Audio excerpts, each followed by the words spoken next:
राधे वृषभानुभूपतनये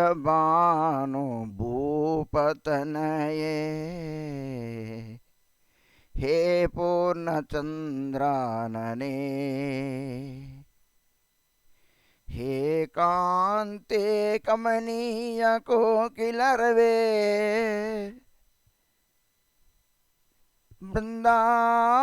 वृंदावनाधीश्वरी हे मत्प्राणपरायणे च रसिके हे सर्वयूतेश्वरी मस्वान्तोच्चावरासने विसमुदा मां दीनमानन्दया हे श्यामे कलदौतकान्तिरुचिरे हे कीर्तिदेवी सुते हे गान्धर्वकलानिधे सुभगे हे सिन्धुकन्यार्चिते हे कृष्णानन पंकज भ्रमरिके दामोदर प्रेयसी मस्वान्तोच्चावरासने विसमुदा मां दीनमानन्दया हे गौरांग किशोरिके सुनयने कृष्ण प्रिये राधिके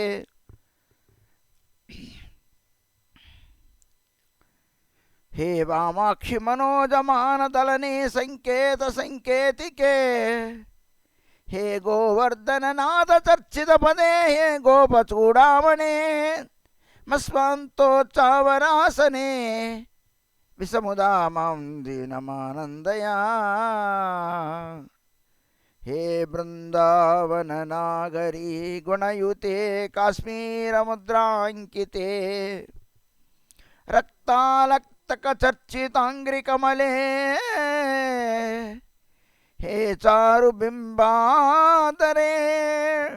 मुक्तादाम विभूषितांगलतिके हे नील शाटीवृते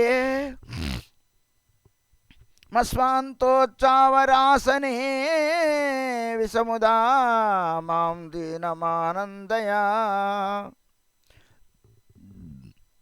हे चंद्रावळि सेविते सुललिते भद्रारमा वंदिते पद्मा चंपकमालिकानुतपदे हे तुंगभद्रा प्रिये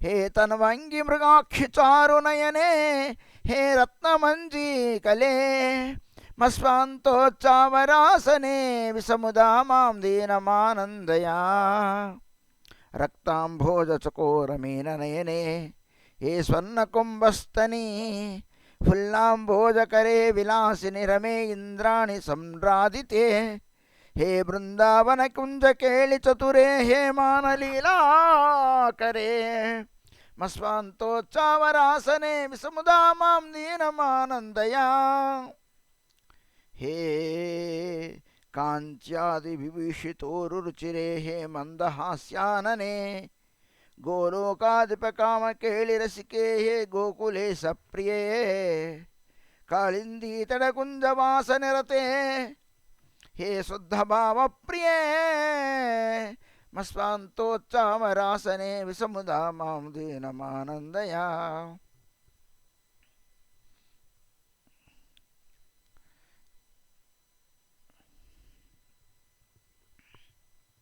मुक्ताराधित पाद पद्म युगले हे पार्वतीशेश्वरी श्रीमन्नंदर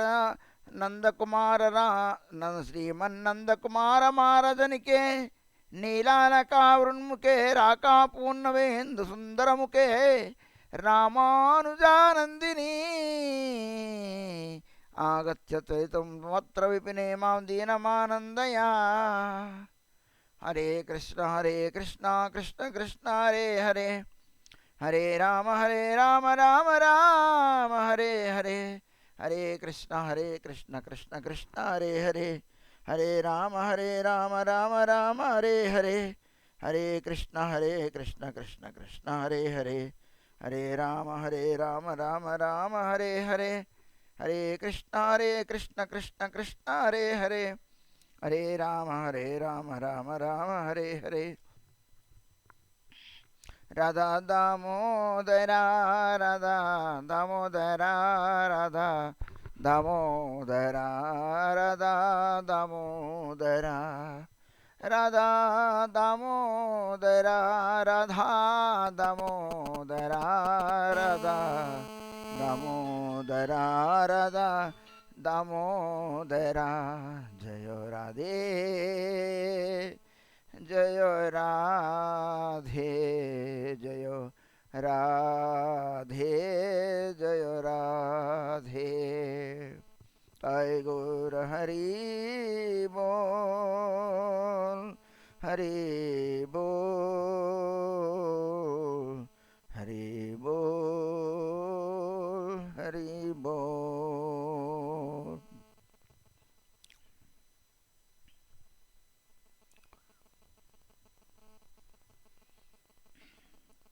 ప్రియ భగవద్బంధువులందరికీ కూడా ప్రభాత వందనం.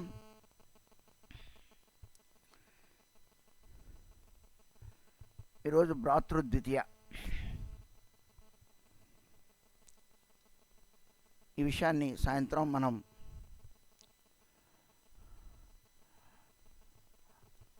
ఆ లీలను గురించి మనం చెప్పుకున్నాం. వ్రతంలో భ్రాతృద్వితీయని రాధాగోవిందులు లీలలో ఎలా జరుపుకుంటారు అన్న విషయాన్ని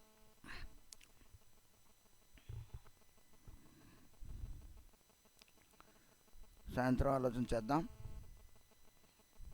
శ్రీ నరహరి చక్రవర్తి ఠాకూర్ విరచిత భక్తిరత్నాకరం పంచమ తరంగం. శ్రీ నరహరి చక్రవర్తి శ్రీ రాఘవ పండిత గోస్వామి పాదుల వారి ద్వారా సింహాచార్య వారు నరోత్తమ ఠాకూర్ వారు వ్రతధామ దర్శనం చేస్తూ ఉన్నారు. వాళ్ళు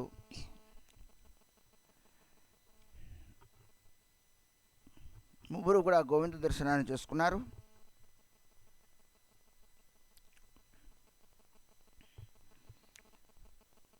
ఆ విషయాన్ని మనం వింటున్నామండి. దోలాయమానం గోవిందం మంచస్థం మధుసూదనం రతే చ వామనం దృష్ట్వా పునర్జన్మన విద్యతే.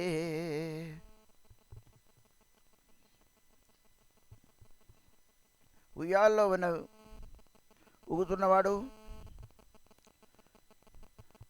సింహాసనం మీద అధిష్ఠించి ఉన్నవాడు, రథం మీద ఊరేగుతున్నవాడు అయిన భగవంతుని దర్శనం చేసినట్లయితే గోవిందుని పునర్జన్మ మనకు ఉండదు.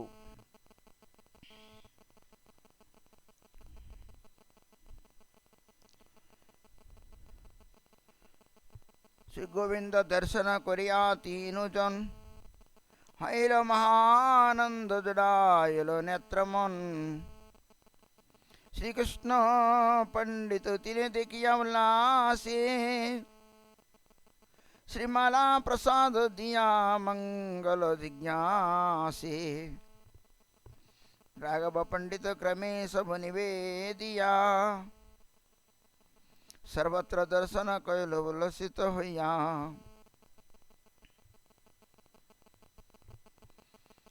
వారు ముగ్గురు గోవింద దర్శనం చేసుకున్నారు. మహా ఆనందంతో ఎంతో తృప్తిగా గోవిందుని దర్శించారు. కృష్ణదాస్ పండితుడు ఆయన ఆ గుడిలో పూజారి గారు,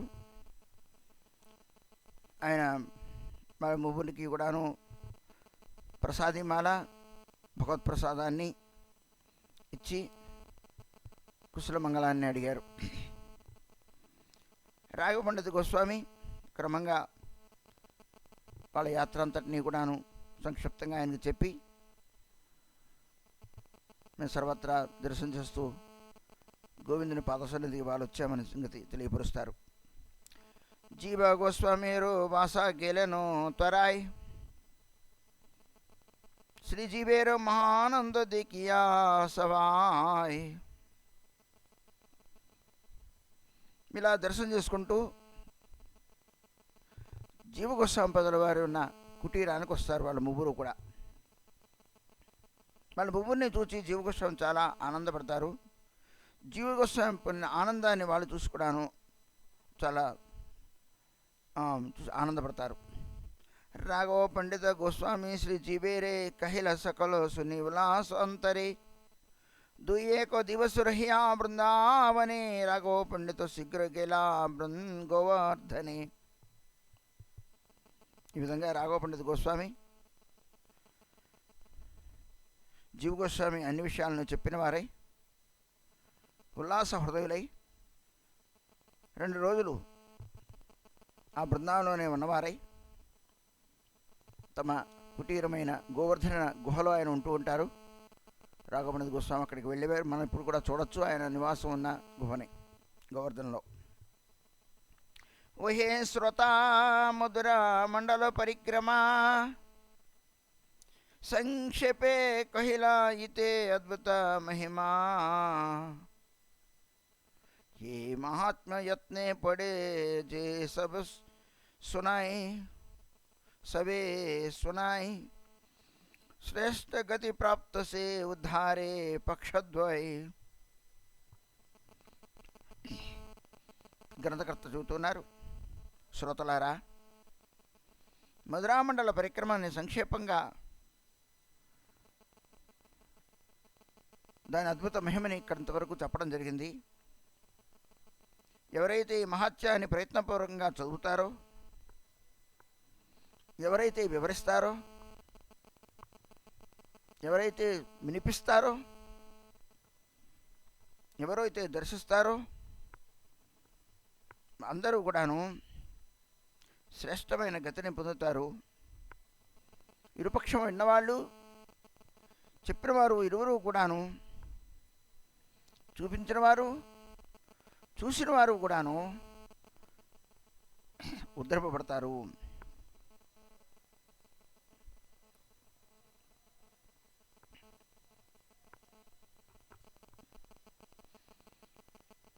వరాహపురాణంలో ఎవరైతే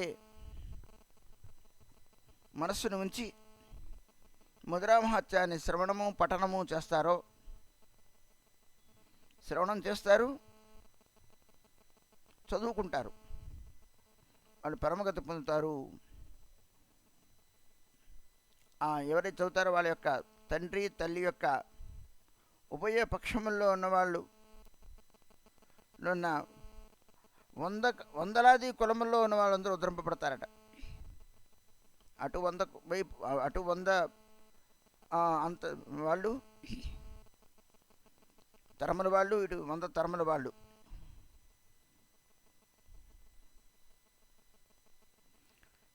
శ్రీ బ్రజమండల భ్రమణితే సుఖజతో శైసే సునయే జే బ్రజేరు అనుగతో. బ్రజమండల భ్రమణం చేయడంలో ఉండే ఏ సుఖమైతే ఉన్నదో వారికి మాత్రం తెలుస్తుంది. ఎవరికి మాత్రం తెలుస్తుంది అది? ఎవరైతే బ్రజంలో బ్రజవాసుల్ని అనుగమించి, బ్రజభక్తుల్ని అనుగమించి, బ్రజానురాగుల్ని అనుగమించి, ఆ వారి నుండి అయితే ఏ ధామ మహత్యాన్ని, ఆ లీలా మహత్యాన్ని, ఆ క్షేత్ర మహత్యాన్ని, ఆ యొక్క బ్రజభూమి మహత్యాన్ని తెలుసుకుంటారో వాళ్ళు మాత్రమే ధన్యులు. వాళ్ళు సుఖాన్ని పొందుతారు. బ్రజమండల భ్రమణంలో ఉన్న కష్టాన్ని పొందరు, వాళ్ళు ఆయాసాన్ని పొందరు, సుఖాన్ని ఆనందాన్ని పొందుతారు. మేమంతా తిరిగి వచ్చాం, చాలా అలసిపోయాం అనుకోరు. వాళ్ళకి మాత్రమే తెలుస్తుంది బ్రజధామ మాధుర్యం, ఆనందం. బ్రజే లీలాస్థలే నామ కరహో కీర్తన్ అనాయాసే హవే సబ్ వంచిత పూరన్. ఈ చెప్పబడిన అన్ని లీలాస్థలన్నీ, బ్రజల్లో ఉన్న సమస్త రాధాగోవిందుల యొక్క లీలాస్థలాన్ని ఎవరైతే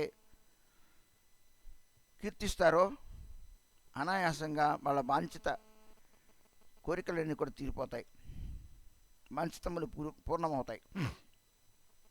లీలాస్వాద భక్తగణేర సహితే మిలివే నిర్మల భక్తి భక్తేరు కృపాతే. భక్తులతో ఆ లీలాన్ని ఎవరైతే ఆస్వాదిస్తారో వాళ్ళకి నిర్మలమైన భక్తి భక్తుల యొక్క కృపతో లభిస్తుంది. భక్తస్థానే సావధాన్ హవే సర్వమతే జనో కోనో కౌశల నహితారచితే. భక్తుల దగ్గర నువ్వు ఉన్నప్పుడు చాలా సావధాన చిత్తంతో ఉండవలసింది, వాళ్ళతో వ్యవహరించేటప్పుడు, వాళ్ళతో మసలేటప్పుడు. జనో కోనో అకౌశల నహే, చిత్తంలో ఎలాంటి అకౌశలం, టక్కరదనం లేకుండా ఉండాలి. చాలా చతురత్వాన్ని పక్కన పెట్టాలి. చాలా నిష్కపటమైన హృదయంతో వాళ్ళ దగ్గర మసలాలి.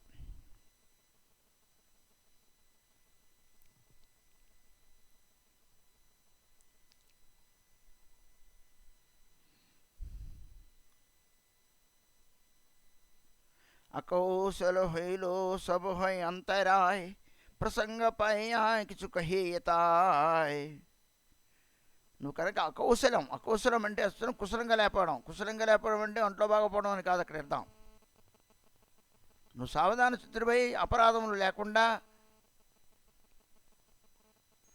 నీ యొక్క కపటతనో టక్కరతనో చూపించకుండా చేయాలి. లేకపోతే అంతరాయములు కలుగుతాయి, విపత్తులు వస్తాయి, ఇబ్బందులు కలుగుతాయి.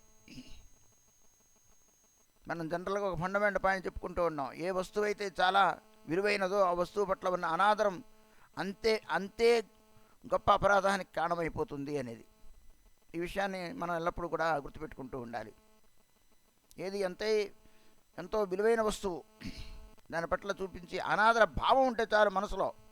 నువ్వేం పైకి చెప్పక్కర్లా, పైకి ఎవరితో చెప్పక్కర్లేదు. నీ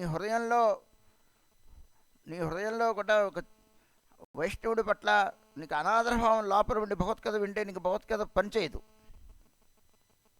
ఎందుకంటే నీ లోపల అతని పట్ల ఒక తక్కువ చూపున, చులకన చూపున, ఒక అనాదర భావన, అతనిలో ఏదో దుర్గుణాన్ని చూచి ఆ దుర్గుణాన్ని మనసులో పెట్టుకొని ఉండి అది పైకి చెప్పకుండా పైకి భక్తి చేస్తూ ఉంటే అక్కడ ఫలితాన్ని ఇవ్వదండి. దానికి చాలా ఉదాహరణలు మనకు కనపడుతూ ఉంటాయి. యథార్థ విషయాన్ని పొందలేం.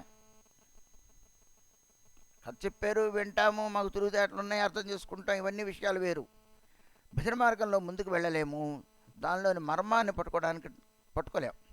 ఒకసారి నువ్వు మర్మాన్ని పట్టుకున్నా నీకున్న లోపల ఉండే నీకున్న అనాదర భావం ఆ వ్యక్తి పట్ల, లేకపోతే ఆ యొక్క లీల పట్ల, లేకపోతే ఆ యొక్క వైష్ణవుడి పట్ల, ఆ స్థానం పట్ల నువ్వు ఉన్న భావం ఏమవుతుంది అంటే నిన్ను భజనోన్ముఖుణ్ణి చేయదు. ఈ విషయాన్ని సాధకులు మనం అందరం కూడా గుర్తుపెట్టుకోవాలి. మనం సాధారణంగా జీవితంలో ఒక వ్యక్తిని చూడంగానే ఒక వ్యక్తి చెప్తాడు, ఏమండో ఆవిడ మంచిది కాదండి అని. నేను ఆ దృష్టితోనే అతన్ని చూస్తూ ఉంటా, ఇంకా ఎంత మంచిదైనప్పుడు కూడా. ఎందుకంటే వాడికేదో కంటపడిందో లేదో వాడు అలా చూచాడు. ఆవిడ గారు నాకేమీ అన్యాయం చేయలేదు, ఆవిడ నాతో అలా మసల్లా, కానీ అవతలవాడు నాకేం చెప్పాడు, ఆవిడ సరైనది కాదన్నాడు. ఇక నేను ఆ దృక్కోణంతోనే ఆవిడ ఏ మంచి మాట్లాడినా అదే చూస్తా. కాబట్టి ఆవిడ మంచితనం నాకు కనపడదు ఇంకా. కాబట్టి అలా ఏమవుతుంది, దీనివలన భగవంతుని దగ్గర అపరాధం జరిగిపోతుంది. అయితే అవ్వచ్చు, కానీ నాకు అనవసరమైన విషయం అది. కానీ మన దృక్కోణం దుస్సాంగత్యం వల్ల మారిపోతూ ఉంటుంది.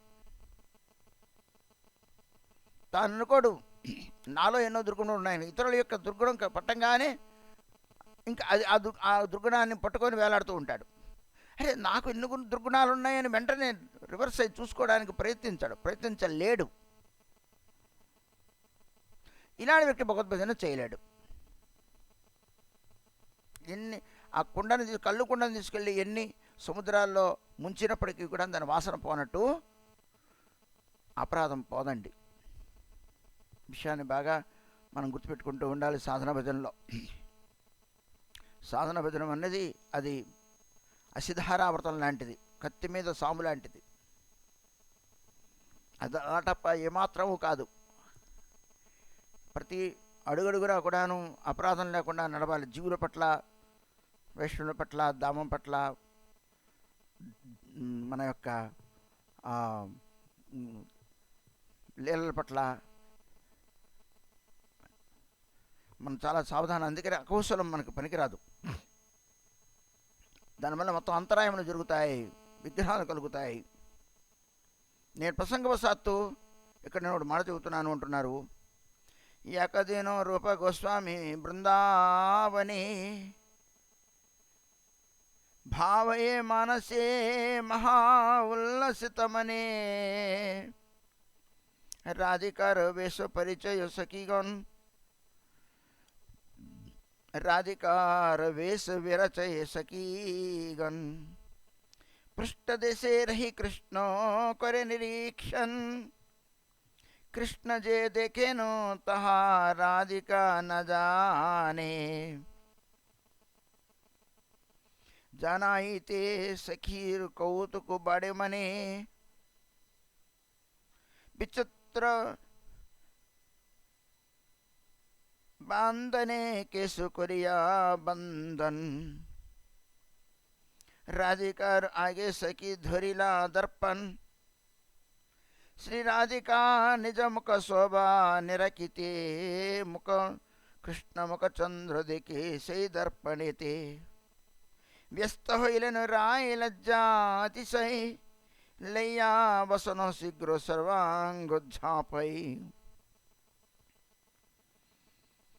सखीगण हासे महाकौतुक होइलो रूप गोस्वामी से संगे हासिलो. ఒక లీలా గురించి చెబుతున్నారు, ఒక సంఘటన గురించి గ్రంథకర్త మనకు తెలియపరుస్తూ ఉన్నారు. ఏమిటది అంటే, ఒకనాడు శ్రీ రూపగోస్వామి పాదుల వారు బృందావనంలో మనస్సులో భజనలో ఆయన ఒక లీలా దర్శనం చేస్తూ ఉన్నారు, భావిస్తూ ఉన్నారు. మహా ఉల్లాసభరితులై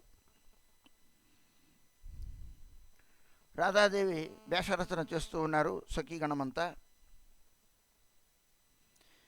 కృష్ణుడు వెనకాల ఉండి అదంతా చూస్తూ ఉన్నాడు. కృష్ణుడు వెనకాల ఉన్నట్టు రాధాజీకి తెలియదు.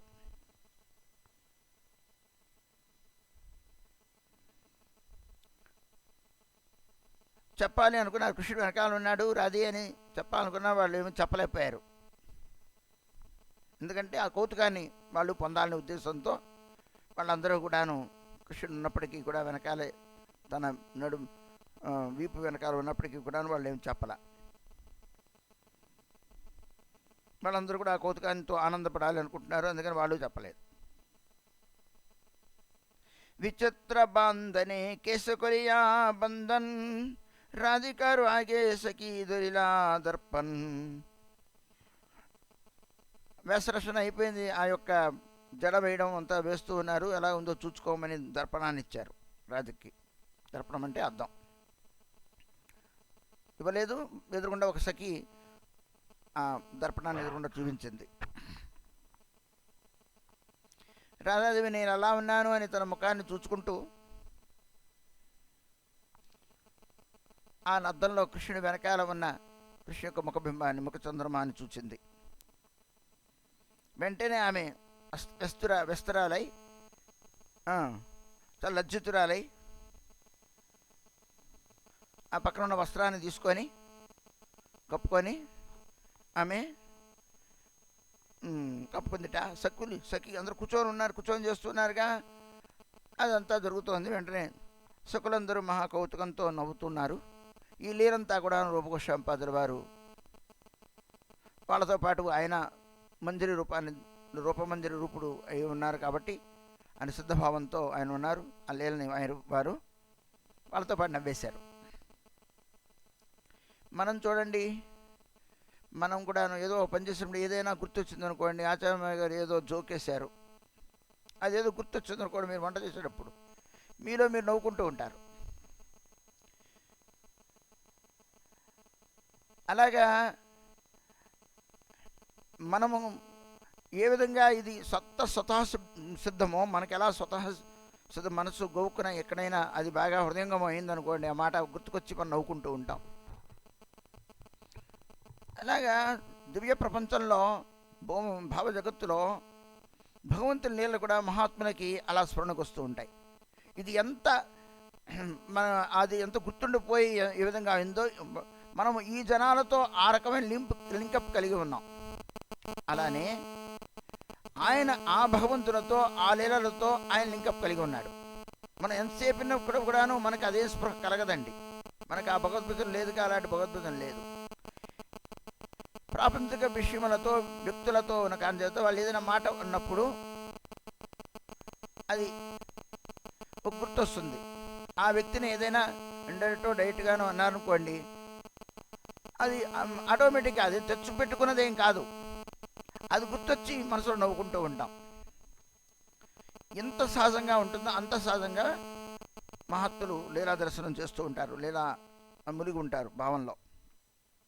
సరే, ఇదంతా అయితే ह्यानाकाले आयला वैष्णव एक जन रूपे देखीते अति उत्कंठित मौन रूप हासे नो देखी किचुना कहिला विमर्श होया सनातन आगे गेला वैष्णव कहे ज्ञानु रूप देखीते अमारे देखिया ते हो लागिला हसीते मनो दुखी होया तारे किचुना कहिनु ना बुझी कारण किचु जिज्ञासते आयनु.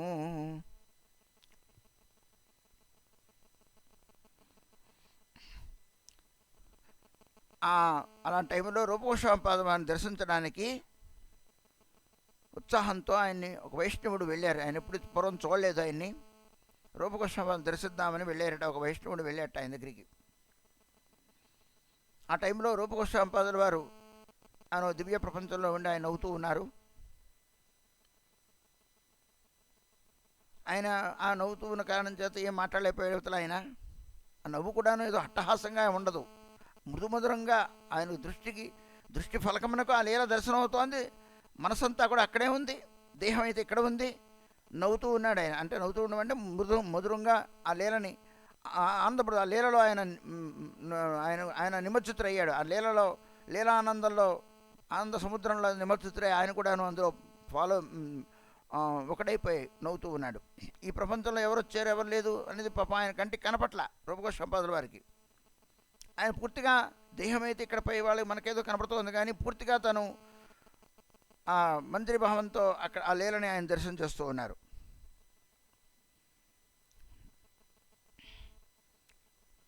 అది చూసి ఆయన చాలా విమర్శను పొందాడు. విమర్శ అంటే కోపాన్ని పొందాడు, కాస్త బాధను పొందాడు. వెళ్ళి సనాతన గోస్వామి దగ్గరికి వెళ్ళారట.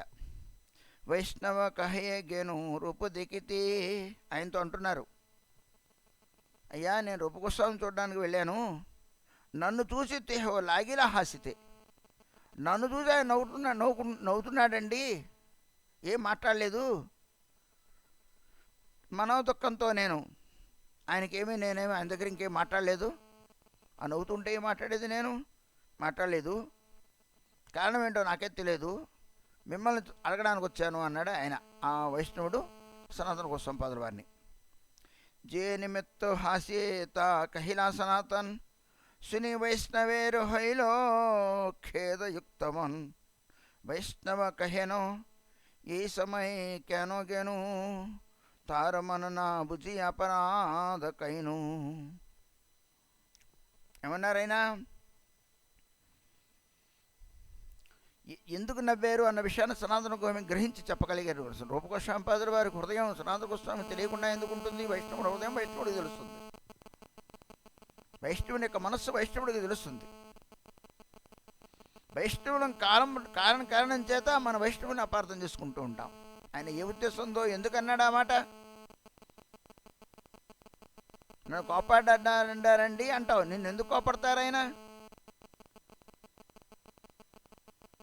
ఆ కోపంలో ఏ ప్రేమ ఉన్నదో, ఏ హృదయం ఉన్నదో, నీ ఎంత గౌరవం ఉందో అది నువ్వు గ్రహించట్లేదు. కోపడ్డారు అన్న మాట నీకు పట్టుకున్నావు అన్న సంగతి ఎవరికి తెలుస్తుంది?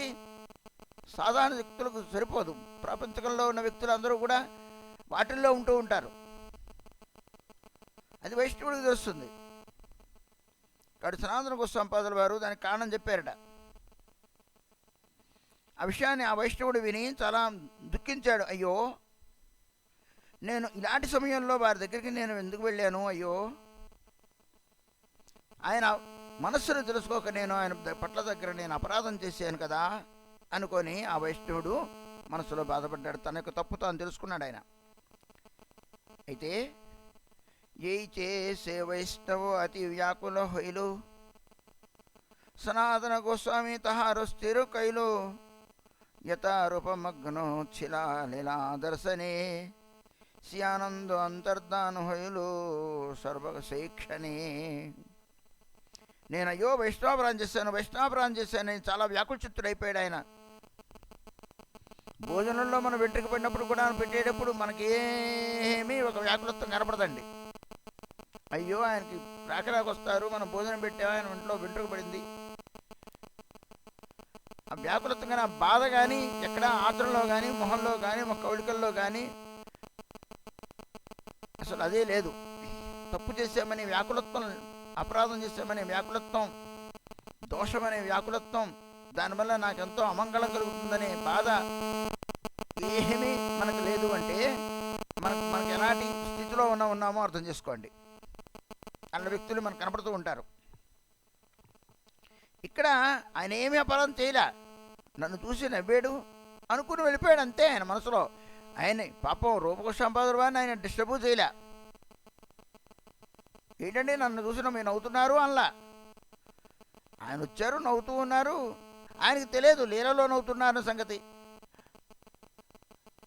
ఆయన నన్ను చూసి నవ్వుతున్నారు అనుకొని వెళ్ళి ఆయన డిస్టర్బ్ చేయకుండా సనాతన గోస్వామి పాదుల వారి దగ్గరికి వెళ్ళి, అయ్యా ఇలా నేను లీల పడకలు నవ్వుతున్నారండి, నేనేం మాట్లాడలేదులేండి, వచ్చేసాను, ఏంటి కారణం అయ్యా అడిగితే, నిన్ను చూసి ఎందుకు నవ్వుతారయ్యా, కాదు ఆయన ఆ లీల దర్శనం చేస్తూ నవ్వుతూ ఉన్నారు అనగానే ఆయన చాలా వ్యాకుల చిత్తుడైపోయాడు, కాతర చిత్తుడైపోయాడు.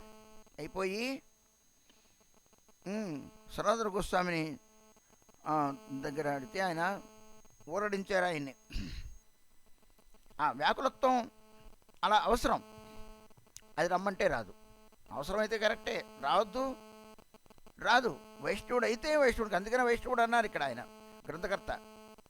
అవతలవాడు కూడా వైష్ణవుడే, కానీ మనసులో కలిగిన వెంటనే తెలుసుకొని అపరాధ క్షమాపణ లోపల కోరుకుంటున్నాడు. నేను వైష్ణవాపరాధం చేశాను, నేను దోషం చేశాను, నేను ఆ టైంలో వెళ్ళాను. గురుగారు సంధ్యావనం చేసుకుంటూ ఉంటారు, వీడు వెళ్ళి నమస్కారం చేస్తూ ఉంటాడు. ఆయనేమో భోజనం చేస్తూ ఉన్నారు, అప్పుడు నమస్కారం చేసుకుంటూ ఉంటాడు. ఆయన ఏకాంతం కూర్చొని ఏదో జపం చేసుకుంటున్నారు ఆ చెట్టు కింద, వీడు వెళ్ళి నమస్కారం, ఆయన డిస్టర్బ్ చేయడం, పలకరించడం. నువ్వు నమస్కారం చేస్తే మళ్ళీ ఆయన ఏదో తలకాయ ఉపాలో ఇంకోటి ఉపాలో నువ్వు డిస్టర్బ్ చేయడం కదా. ఏకాంతంగా వైష్ణవులు ఉన్నప్పుడు భోజన శయన సమయాల్లో ఏకాంతంగా ఉన్న టైంలో అసలు ఆ వేపుకి వెళ్ళకూడదు, ఇది వైష్ణవ అపరాధం. వెళ్ళడమే కూడదు, నువ్వు మాట్లాడడం పక్కన పెట్టు, నువ్వు వెళ్ళడమే తప్పు. నువ్వు నమస్కారం దాకా చేస్తున్నావు, నువ్వు పలకరిస్తావు, ఆయన బయటకు వచ్చినప్పుడు నువ్వు మాట్లాడతావు అంతవరకే. కానీ ఆయన ఏకాంతంగా ఉన్నప్పుడు కానీ, ఆయన జపం చేసుకున్నప్పుడు కానీ, ఆయన సంధ్యావందనం చేస్తున్నప్పుడు కానీ, ఆయన భోజనం చేస్తున్నప్పుడు కానీ, ఆయన పడుకున్నప్పుడు కానీ, ఆయన ఎవరితోనైనా మాట్లాడుతున్నప్పుడు కానీ, ఆయన ఏదో సేవలో ఉన్నప్పుడు కానీ నువ్వు కామ్గా కూర్చుంటావు అంతవరకే. ఆయన ఒకవేళ పలకరించారనుకోండి, అది వేరే విషయం. ఆయన అలా ఉండకూడదు. సరే పలకరించారు పెద్దలు, అది వేరే విషయం. నువ్వు నమస్కారం చేయకూడదు, నువ్వు పలకరించకూడదు. ఇవన్నీ వైష్ణవోచితమైన వ్యవహారములు. ఆ వైష్ణవుడు వచ్చాడు, రూపగోస్వామి నమస్కారం చేయాలి, అది కూడా చేయలే ఆయన. ఎందుకు చేయలేదంటే రూపగోస్వామి పట్ల అగౌరవపరచడం ఏం లేదు. అట్లాను ఆయన వెళ్ళిపోయారు, చాలా వ్యాకులత్వాన్ని పొందారు.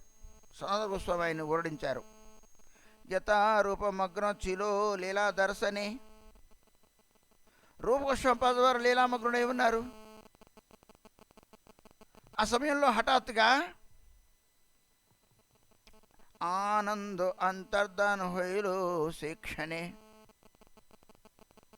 పరమ ఏకాంతంగా అతను కూర్చొని ఆ లీలా దర్శనం చేస్తుంటే ఎందుకు హఠాత్తుగా లీల కట్ అయిపోయింది. ఆనందం వెంటనే, ఇంకా దానికి ఏం మార్గం లేదు. ఆ లీల పూర్తిగా అంత ఇంతవరకు ఉంటే బాగుండేది. మరి హఠాత్తుగా లీల అక్కడికి ఆమ్, అదృశ్యం అయిపోయింది తన తన యొక్క మనోపలకం నుండి.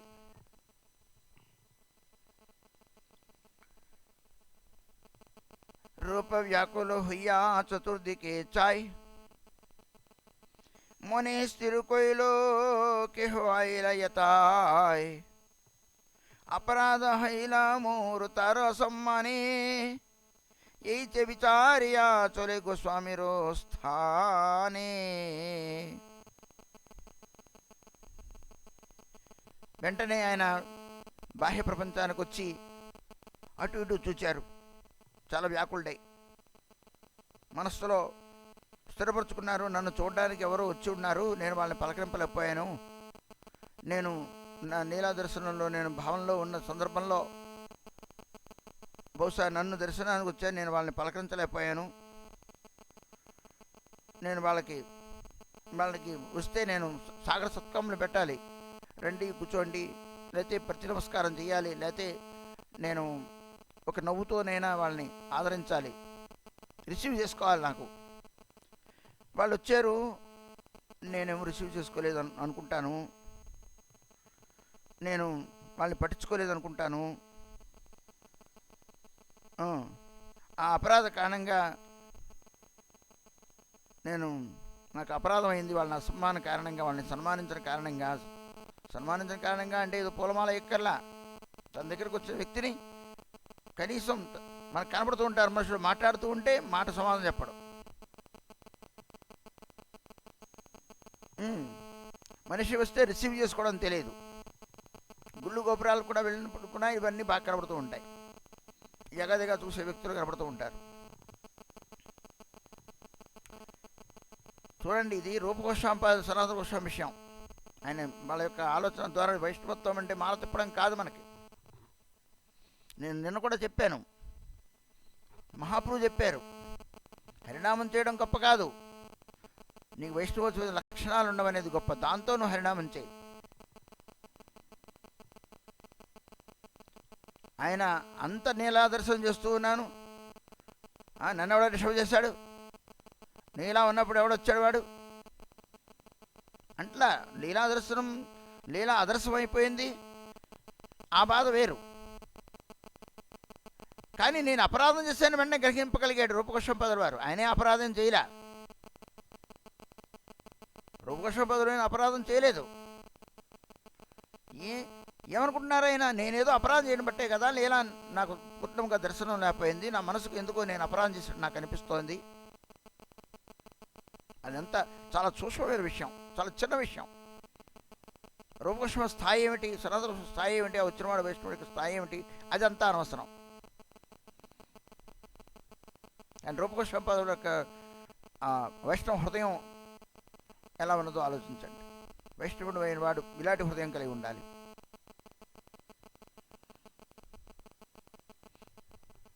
ముందు వ్యవహారం సరిగ్గా ఉండాలి, వైష్ణవోచితమైన వ్యవహారం. మనకు మనుష్యోచితమైన వ్యవహారమే తెలియదు, వైష్ణవోచిత వ్యవహారం మనకేం తెలుసు. ఒక మానవుడితో ఎలా ప్రవర్తించాలో తెలియదు, ఒక జీవునితో ఎలా ప్రవర్తించాలో తెలియదు, ఒక వ్యక్తితో ఎలా మాట్లాడాలో, ఏం మాట్లాడాలో, ఎలా ప్రేమగా ఉండాలో తెలియదు. పలకరించడం, వ్యవహరించడం, వైష్ణవుల సంగతి మనకేం తెలుస్తుంది? అందుకని చెప్పారు, ఇందాక మనకు చెప్పారు, ఎలాంటి అంతరాయం లేకుండా సావధానంగా వైష్ణవుల దగ్గర మనం ఉండాలి అనే విషయాన్ని. కేవలం వైష్ణవుల దగ్గర ఉండాలి, నేను జనాల దగ్గర ఉంటాను అన్న కూడా కుదరదండి. పోయి మళ్ళాను నువ్వు వైష్ణవుల దగ్గర ఎలా ఉండాలి, నువ్వు ఏదో అక్కడ ఇమిటేషన్ చేసి ఏదో ఉపన్యాసాలు విని నీ వ్యవహారంలో నీ బుద్ధిలో రాకపోతే, నీ విధానంలో మార్పు రాకపోతే వైష్ణవాపరాధం జరిగిపోతూనే ఉంటుంది. వైష్ణవుడు అంటే కట్టు బొట్టు పెట్టుకున్నాడు, ఇల్లు వాకిలు వదిలేస్తున్నవాడే కాదు. వైష్ణవుడు అనడానికి ఇవి ఏం లక్షణాలు ఏమీ కావండి, వైష్ణవ లక్షణాలు వేరు. నువ్వు ఏ జీవునికి కూడాను నువ్వు దోషం చేయకూడదు అంటే, ఏ జీవి పట్ల కూడాను నీకు కుక్క వస్తే నువ్వు చెప్పెట్టు కొడతావా? తప్పు కాదు. ఒక కుక్కే కర్రబెట్టి కొడతావా, లేకపోతే నీ చెప్పెట్టు విసిరేస్తావా దాన్ని? తప్పు కాదు. ఇది భగవంతుడు చూస్తూ ఉంటాడు. ఆ కుక్క కదండి.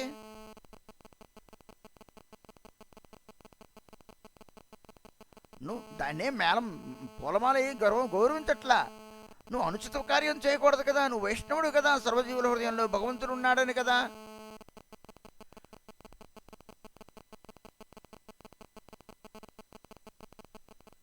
గోవర్ధనం మీద పాలు పోస్తూ ఉన్నారు ఒక ఆయన.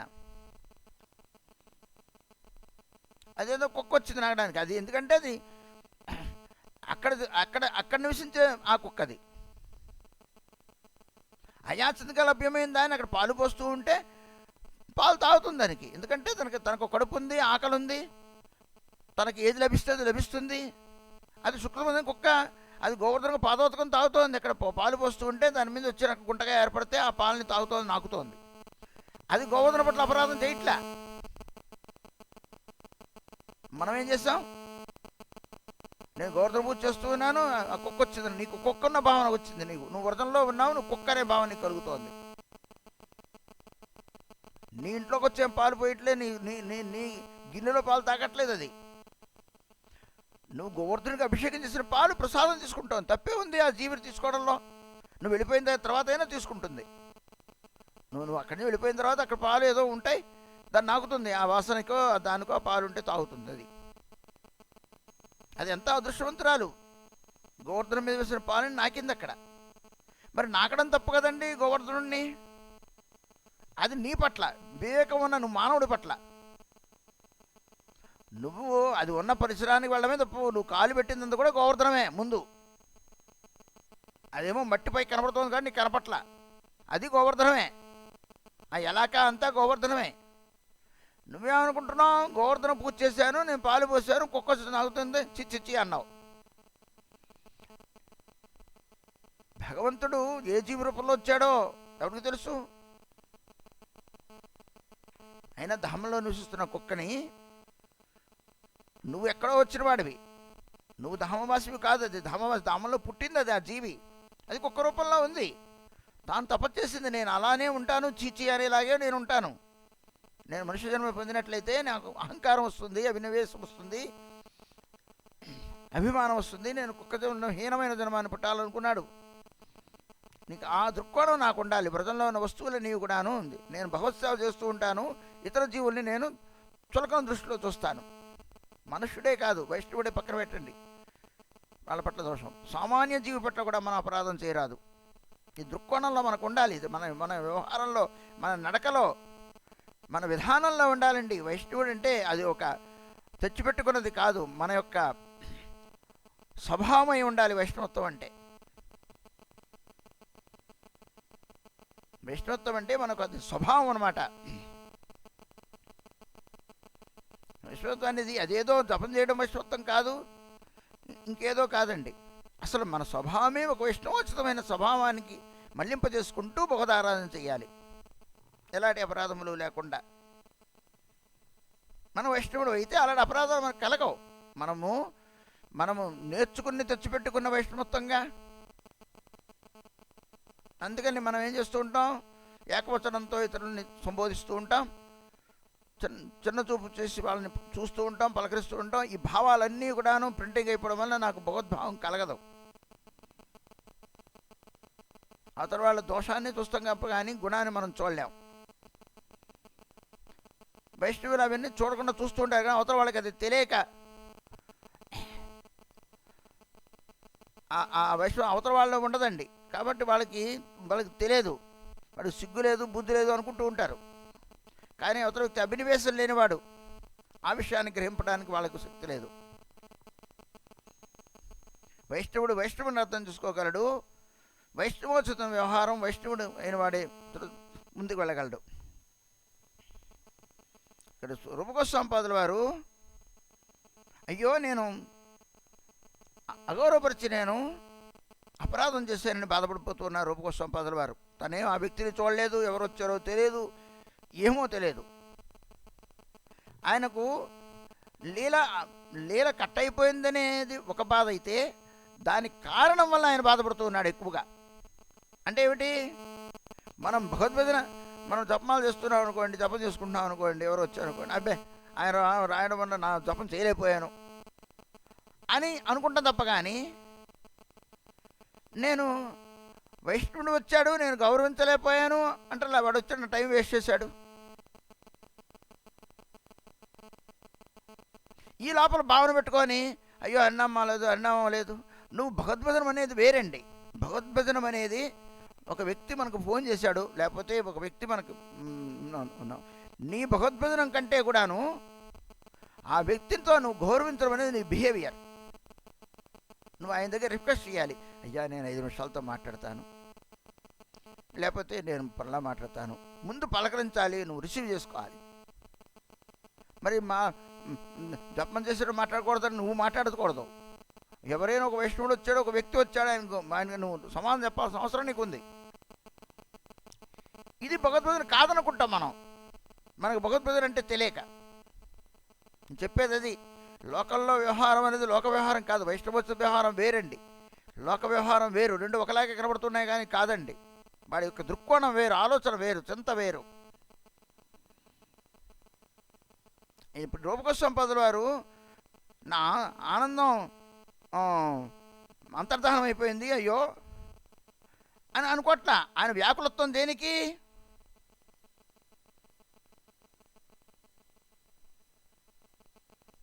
నేను ఎవరినో నా దగ్గరకు వచ్చారు, నేను అగౌరవపరిచాను అనుకుంటున్నాడు మనసులో. ఈ విషయాన్ని బాగా మీరు సావధాన చిత్తులో వింటున్నాను, నేను భావిస్తూ ఉన్నా.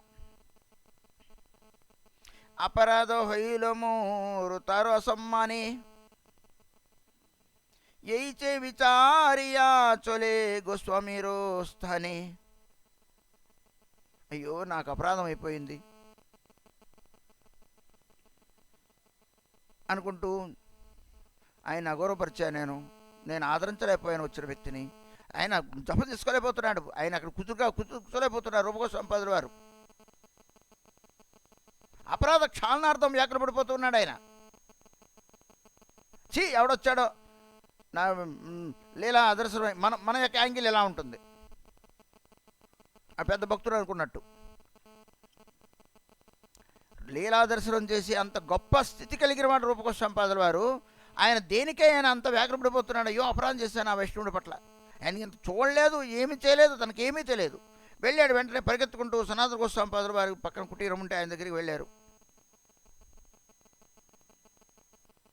ఈచే విచారియా చోలే గోస్వామిరో స్థానే సే వైష్ణవ శ్రీ రూపేరు గమన దేకియా భూమే పొడి ప్రణమయే కొత్త దూరే గియా.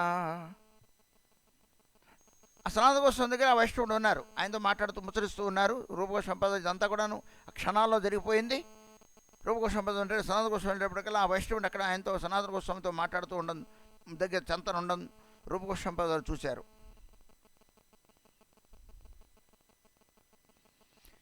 సే వైష్ణవో శ్రీ పేరు గమను దేకియా.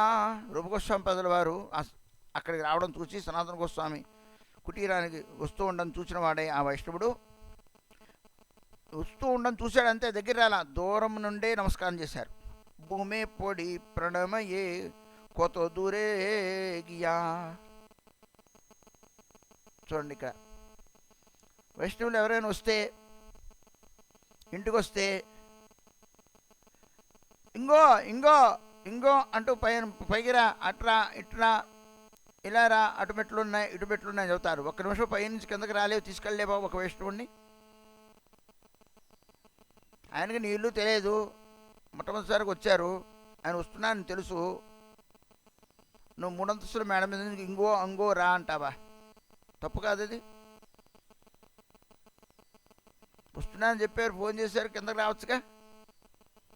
ఆయనకి ఇల్లు తెలిస్తే వచ్చేస్తాడు పైకి, ఆయనేం కోరుకోడు సన్మానం. కానీ నీ ఇంటికి వచ్చినప్పుడు నువ్వు తీసుకెళ్ళొద్దు. నువ్వు వచ్చి తీసుకెళ్ళడం నీకు తెలియదు, పోనీ నీ ఇంటికి వచ్చారుగా వెతుక్కుంటూ. కనీసం మేడం కిందగా దిగి నీ ఇంటికి మన దగ్గరకు వచ్చి ఆయన తీసుకొని వెళ్ళలేవా?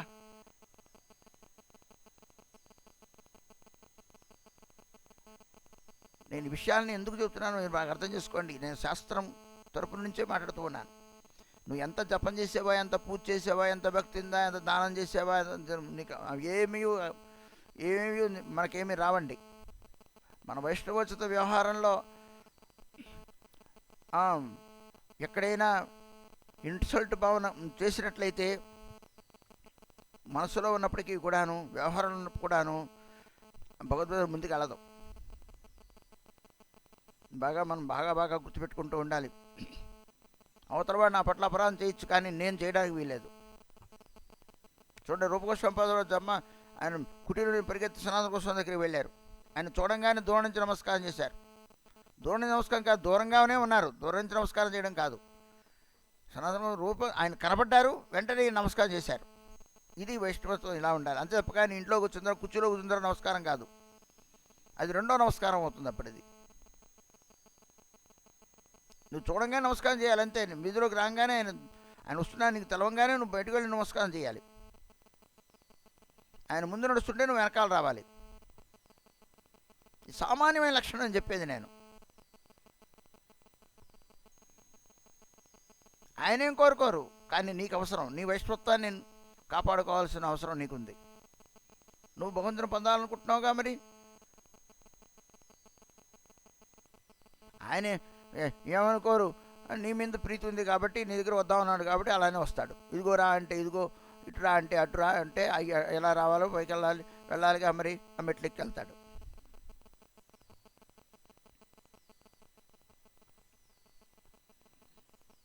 కానీ నీ వైష్ణవత్వం ఏమైపోయింది?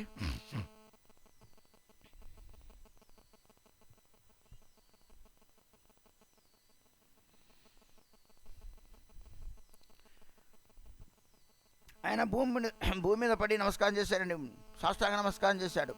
ఏదో చేతులు జోడించి నమస్కారం చేయడం కాదు, అడ్డగాడిదిలాగా దూరంగా చూడంగానే భూమి మీద పడి నమస్కారం చేసి కోతే దూరే గియా ఏం చేశారు, అక్కడ ఆయన ఎదురుకుండా నిలబడలేకపోయారు. ఆయన దూరంగా వెళ్ళిపోయాడు ఆయన. ఎందుకంటే ఆయన ఎదురుకుండా తాను మొహం చూపించలేకపోతున్నాడు. ఎవరు? ఆ వైష్ణవుడు. తనకే ఉంది, వైష్ణవోపచారం చేశాననే భావన తనకే ఉన్నది. అది వైష్ణవుడిగా. మరి మనకు అస్సలు ఇలాంటి భావనే కనపడదు కదా, తిరిగి దెబ్బలాడతాం మంచి మాటలు చెబితే. వైష్ణవుడు అవ్వడానికి మనం ఉపన్యాసాలను వింటున్నాం, అంతే. భక్తుడు అవ్వడానికి, మనం భగవంతుడు పొందడానికి కాదండి. ముందు వైష్ణవుడు అయితే భగవంతుడు ఆటోమేటిక్గా మనం పొందగలుగుతాం. నువ్వు వైష్ణవుడు అవ్వు ముందు, తర్వాత విష్ణువుని నువ్వు అలానే నువ్వు ఆటోమేటిక్గా పొందగలవు. అది పెద్ద సమయం పట్టదు. భగవంతుడు అదే చూస్తాడు. నువ్వు వైష్ణవుడు కా,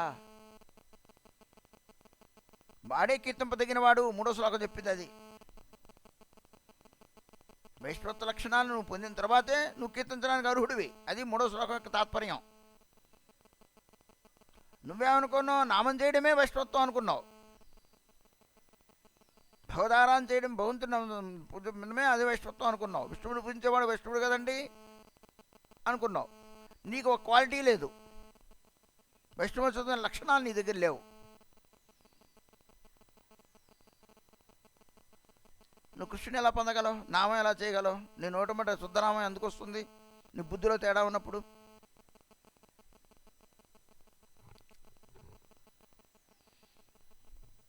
ఆయన దూరంగా వెళ్ళిపోతున్నాడు. ఆయన దూరంగా వెళ్ళిపోవడం అంటే అర్థం ఏంటి? ఆయన దగ్గర అపరాధం చేశాను నేను, అసలు ఆయన ఎదుగు నిలబడలేకపోతున్నాడు అనమాట. ఆ వైష్ణవుడు రూపగోస్వామిని చూచి నమస్కరించి దూరంగా వెళ్ళిపోతున్నాడు. అంటే ఏంటి? ఆయన అంటే గిట్టట్లేదని కాదు అక్కడ అర్థం. మనకు ఆ రకమైన బిడియం కూడా లేదు. అలానే చూస్తాం మొహంలో మొహం పెట్టి. మొహం మొహం ఆయన ఎదురుని నిలబడడానికి ఆయనకి సాహసం చేయలేకపోతున్నాడు ఆ వైష్ణవుడు. ఎందుకంటే తాను వైష్ణవుడు కాబట్టి. అతి దీనోప్రాయ్ శ్రుపేరో ప్రతికాయ్ అపరాధ కైనోముయి క్షమ మహాశై. ఇలా అడగాలి మనం అపరాధం చేస్తూ ఉంటాం, లోపల అనుకున్నానులే, మళ్ళీ శరమాములే. అంతప్పగాని మీరేం అనుకోవద్దు అని మాట ఒక మాట అనడానికి మనసు లేదు అంటే ఏమిటి నీ దగ్గర ఆ, మనం ఎలా ఉంటుంది చెప్పంటే మేము అంటే పడాలి మాట్లాడితే మాట్లాడాలి మేము అంటే మీరు పడాలి మేము మాట్లాడినప్పుడు మాతో మాట్లాడాలి మీరు సాధువులు కదా మీరు కడుపులో పెట్టుకుంటే ఎలాగా అన్నీ వైష్ణవులు సహించాలి సహిష్ణుత కలిగి ఉండాలన్నారుగా మేము అన్నప్పుడు పడండి మేము పలకరించినప్పుడు మళ్ళీ మీరు మాట్లాడాలి అనే ఆలోచన మనందరికి ఉంటుంది అయ్యో అలా అన్నామే ఆయన ఎదురుగుండా మనం ఇలా మాట్లాడొచ్చునా ఆ నోటితో అలా అన్నాం ఆ విధంగా అలా బిహేవియర్ చేసాం ఇప్పుడు ఇలా మాట్లాడటానికి నాకు సిగ్గు ఉండాలి బిడియం ఉండాలి అది లేదు ఆ సిగ్గు లేని మొహమే అది కూడా మనకి ఇవన్నీ కనబడుతూ ఉంటాయి కానీ అయ్యో నేను మాట్లాడానండి అని కానీ అనడానికి మనసు లేదు అలా అంత అలా వంగం మళ్ళా అలా ఎందుకు వంగుతాం మేము వైష్ణవుల దగ్గర చూడండి ఇప్పుడు ఆయన ఏం చేస్తున్నాడు చూడండి ఆయన ఏమంటున్నాడు అపరాధ కొయ్యను చాలా దీన ప్రాయ్ రూపేరు ప్రతీకోయ్ చాలా దీనుడై దైన్యమును కలిగి ఉండి కళ్ళలో కళ్ళు పెట్టి చూడడం కాదు చాలా తల ఉంచుకున్నవాడై చాలా దైన్యం కలిగిన వాడై రూపకో సంపత్తో అంటున్నాడట నేను అపరాధం చేశాను ఆయనకు తెలియదు కానీ సనాతన గోస్వామి ద్వారా విన్నాడు నువ్వు అపరాధం చేసావయ్యా అని అనలేదు సనాతన గోస్వామి అయ్యా ఎందుకు నవ్వుతున్నాడంటే కారణం చెప్పాడు ఆ వైష్ణవుడు అర్థం చేసుకున్నాడు ఆయన వైష్ణవుడు కదా అయ్యో నేను ఇలా టైంలో వెళ్ళానా నేను అపరాధ కయ్యను ముయి క్షమ మహాశయ్ మీ పట్ల నేను అపరాధం చేశాను నన్ను క్షమించండి అని నోరు విడిచి అడగాలి నువ్వు అది నీ వైష్ణవత్వాన్ని కాపాడుతుంది నీ భజనకు ముందుకెళ్తుంది అది అదే వైష్ణవుడు కోరుకోడు రూపకో సంపదను కోరుకోవడానికి వెళ్ళా ఆయన కాళ్ళు పట్టుకోవడానికి పరిగెత్తుకుంటూ వెళ్ళాడు రూపకో సంపదల వారు అయ్యో ఎవడో మహా వైష్ణవుడు వచ్చాడు నా సంతకి నేను ఆయన గౌరవించలేదని ఆయన కాళ్ళు పట్టుకోవడానికి పరిగెత్తి అక్కడే వెళ్ళాడు ఆయన రూపకో సంపదల వారు కానీ ఆ వైష్ణవుడు తాను వైష్ణవుడు కాబట్టి క్షమించని వేడుకున్నాడు రూపగోస్వామి మేము కోరుకోలేదు నేను చేశాను నాకు డిస్టర్బ్ చేసావు వచ్చావు నీ వల్ల నాకు లీలా కట్ అయిపోయింది ఇది మా వర్షన్ ఇలా ఉంటుంది এই কতক্ষণ হইল তথা গিয়াছিনু না বুঝি তোমা ক্রিয়া মানে কিছু কইনু গোস্বামীর পাশে আসি কইনু নিবেদন তেহ অনুগ্রহ করি গুচাইলা ব্রহ্ম చూడండి ఏ కొత్త క్షణం హైలో తత గియాచును కొన్ని క్షణాల క్రితమే మీ చెంతకు నేను వచ్చాను మీ క్రియాముద్ర నేను తెలుసుకోలేకపోయాను నేను కాస్త మనసులో కొంచెం భావించాను మీ క్రియాముద్ర నేను తెలుసుకోలేక గోస్వామీరో పాసే ఆసి కొయిను నివేదన్ నేను సనాతన గోస్వామి చెంతకొచ్చి నా మనసులో నేను అయ్యా నవ్వుతూ ఉన్నారు నేను భావించిన మాటని ఆయన దగ్గరకు వచ్చి చెప్పాను తేహో అనుగ్రహ కోరి గుచాయిల భ్రమ్ వారు చాలా అనుగ్రహించిన వారై నాలో ఉండే భ్రమని నా పొరపాటుని వారు సరిచేశారు నైనా ఆయన నిన్ను చూసి నవ్వలేదు ఆయన లీలా ధ్యానంలో ఉన్నారు అని వారు నాకు చెప్పారు তুমি যদি অনুগ্রহ করো আমারে তবে মন স্থির হয় কহিনু তোমারে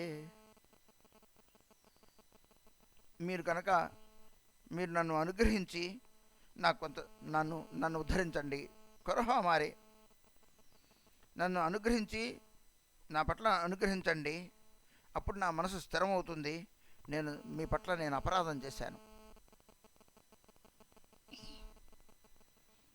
మనందరం ఒక్కసారి ఫోన్ చేస్తాం చేశానండి మీరు ఎందుకు ఎత్తలేదు అంటారు రెండోసారి ఫోన్ చేస్తే వచ్చింది ఏముంది? నాకున్న లోపల నాకున్న భావన బట్టి ఇతర వాళ్ళ భావాన్ని కూడాను మనం ఆలోచన చేస్తూ ఉంటాం. ఎవరైనా ఫోన్ ఎత్తకపోతే మనమే అనుకుంటామంటే మన భావనతో వాళ్ళని ఆలోచన చేస్తూ ఉంటాం. ఇలా ఆలోచించడమే మనకు తప్పు, మనకు అపరాధం అయిపోతుంది. ఆ సంగతి వైష్ణవుడు కానివాడికి తెలియదు. అవతలవాడు వైష్ణవుడు కాని కారణం చేత ఒక్కసారి చేసి నువ్వు మాట్లాడుకున్నప్పుడు రెండోసారి మూడోసారి చేస్తే నష్టమేముంది?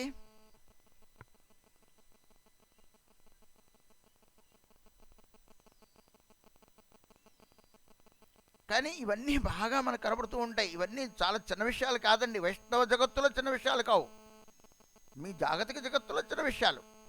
నేను జాగతిక జగత్తులో ఉన్నాను, నేను మామూలుగా లౌకికమైన ప్రపంచంలో ఉన్నాను అంటే అవన్నీ చాలా చిన్న విషయాలు. ఆచార్యమార్ గారు ఎందుకు పట్టించుకుంటున్నారు అంటే నేను వైష్ణవుడు చేయాలన్నారు కాబట్టి పట్టించుకుంటున్నారు, లేకపోతే ఆయన ఏం పట్టించుకోడు. ఆయన ఎలాగని చేయాలంటే 10 సార్లు చేస్తూనే ఉన్నాడు. మనకు నేను ఉదాహరణ చెప్పడానికి చెబుతున్నాను, లోకల్లో పోకడ గురించి చెబుతున్నాను.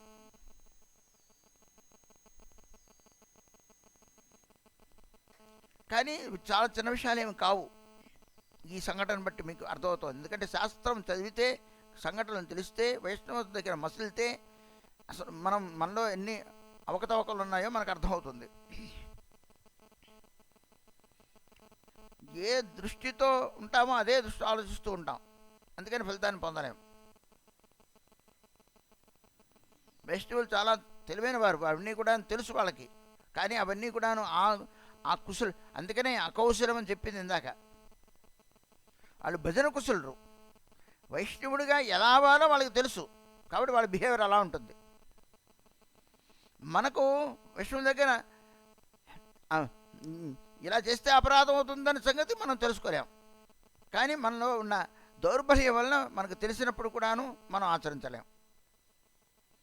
దాన్ని పట్టుకొని అంత వేలాడుతున్నారు దేనికండి? మరి దీన్ని పట్టుకొని ఇక్కడ ఇంత వేలాడట్లా చూడండి, గ్రంథకర్త ఎంత వివరంగా చెబుతున్నారు. సామాన్య విషయంగా అంత వేలాడడం దేనికి? అది సామాన్య జనానికి అలాగా ఉంటుంది, కానీ కాదు. రూపకృష్ణపాదులు పరిగెట్టాడు తన యొక్క కుటీరం నుండి నేను అపరాధం చేశానని.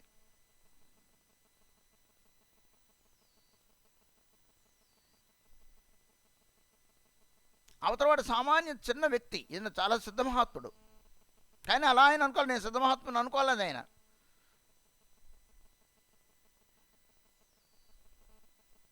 మనం వైష్ణవుల బట్లే అపరాధం చేస్తూ ఉంటే మన వ్యవహారం ద్వారా ఇంకా భగవంతుని పొందడం, భగవద్భజనం చాలా దూరమైన విషయం అండి. అది అసలు మనకు మనకు మనకు మనకు తగిన పని, అది మన అధికారములకు సంబంధించింది కాదండి. మన అధికారము వైష్ణవుడు అవ్వడానికి ప్రయత్నించి ఈ జన్మకి వైష్ణవోచితమైన ప్రవృత్తి మనలో అభ్యసించాలి, రాణించుకోవాలి, సాధన చేయాలి.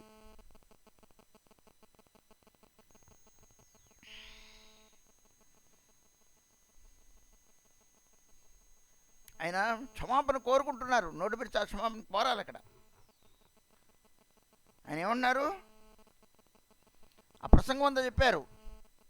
నేను వచ్చాను, ఇలా వారిని అడిగాను, నా బ్రహ్మను పోగొట్టారు. ఇంత కూడా నువ్వు అపాలు చెప్పుకోవాలి. అపాలు చెప్పుకోవడం కానీ నువ్వు క్లారిఫికేషన్ ఇచ్చుకోవాలి. ఎందుకు ఫోన్ ఎత్తలేదో, ఎందుకు ఫోన్ ఎత్తుతున్నావో, ఎందుకున్నావో ఆయన చెప్పాల్సిన అవసరం నీకుంది. కానీ చెప్పాం, అవన్నీ నీకు అనవసరం, నేను ఎందుకు ఫోన్ ఎత్తలేదు, నీకెందుకు అంటే కంటిన్యూ చేస్తాం ఆ మాట పక్కనట్టేసి.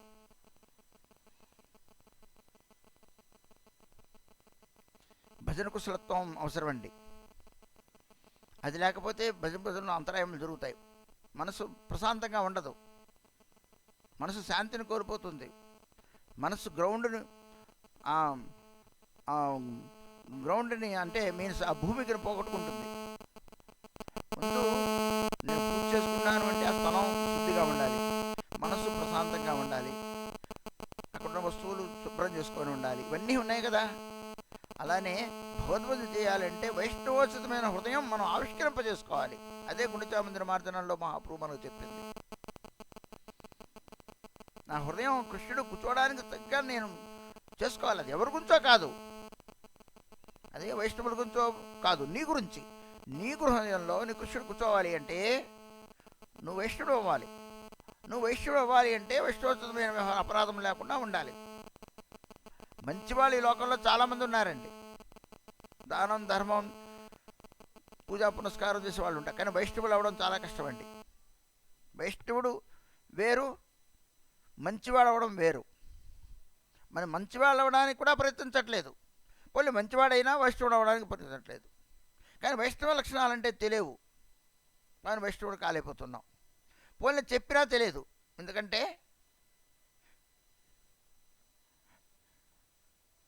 మనకు కృష్ణుని పొందాలని లేదు కాబట్టి. కృష్ణుని పొందడానికి పూజా పునస్కారాలు కాదు, నా హృదయం గ్రౌండ్ అవసరం. దానికి 100 పువ్వులు అక్కర్లే, ఒక పువ్వు చాలు. ఆయన పత్రం అన్నాడు కానీ పుష్పం అన్నారు కానీ 100 పుష్పాలు ఏం అనలా. భక్తి హృత్యమైన హృదయం, నీ వృత్తి వృత్తి నీలో గ్రౌండ్ కరెక్ట్గా ఉండాలి.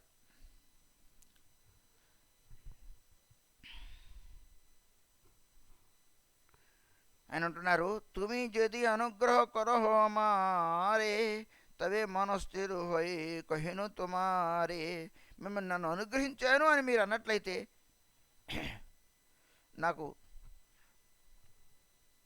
ఏదైనా నాకు మనసు స్థిరపడడానికి మీరు ఉపదేశం ఇవ్వండి, నేను అపరాధాన్ని క్షమించండి అని కాళ్ళ మీద పడ్డాడు ఆయన. సునియా రూపవతి కాతరో అంతరే భూమే పడి ప్రణమి కహయే జోడు కరే. చూడండి, రూపకోశంపదుల వారు ఆ మాట విని ఆయన హృదయం తల్లడిల్లిపోతోంది. ఆయన అనుకుంటున్నా నేను అపరాధం చేశానని. రూపకోశంపదుల వారు నేను అపరాధం చేశానని ఆయన చాలా కాతర హృదయుడైపోయారు. ఆయన ఏం చేశారు? రూపకోశంపదుల వారు ఆ వైష్ణవుడికి భూమి మీద పడి నమస్కారం చేశారు. అదేంటండి, ఇలా చేతులైతే ఏదో ఆశీర్వాదం చేయాలి తప్ప కానీ నేను అపరాధం క్షమించేసలే అని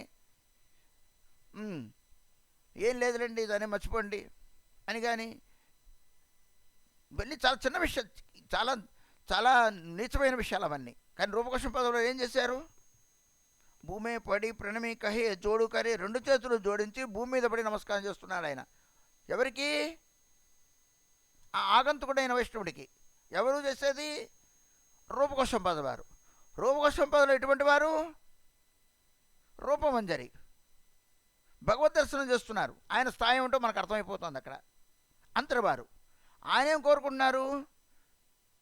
ఆయన కాళ్ళ మీద పడ్డాడు. ఆయన భూమి మీద పడి నమస్కారం చేయడం అంటే ఆయన కాళ్ళ మీద పడి నమస్కారం చేయడం అని అర్థం. ఆయన దూరంగా ఉన్నాడు కదా, ఆయన మొహం చూపించలేకపోతున్నాడు నేను అపరాధినని, తలక ఎత్తుకోలేకపోతున్నాడు ఆ వైష్ణవుడు.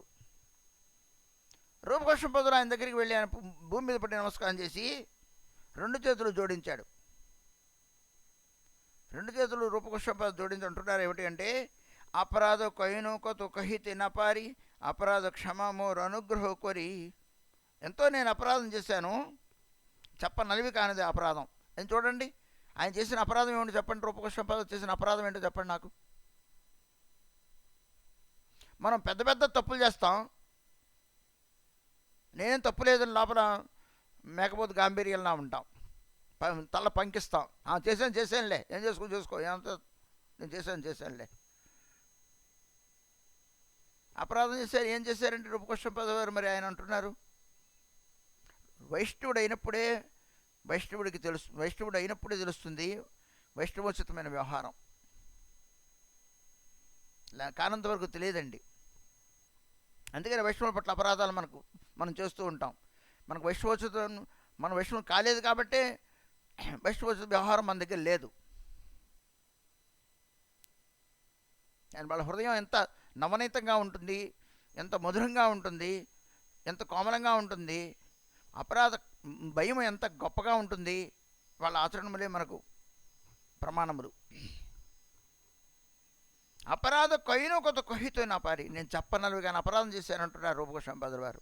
ఎవడు చేసింది? ఆయన జస్ట్ ఎవరో వస్తే నేను లీలలో ఉండి పలకదు. ఆయనేమి బాహ్యస్థితిలో ఉండి ఆయనేమి పట్టించుకోకుండా ఉంటే తప్పు అనుకోవచ్చు.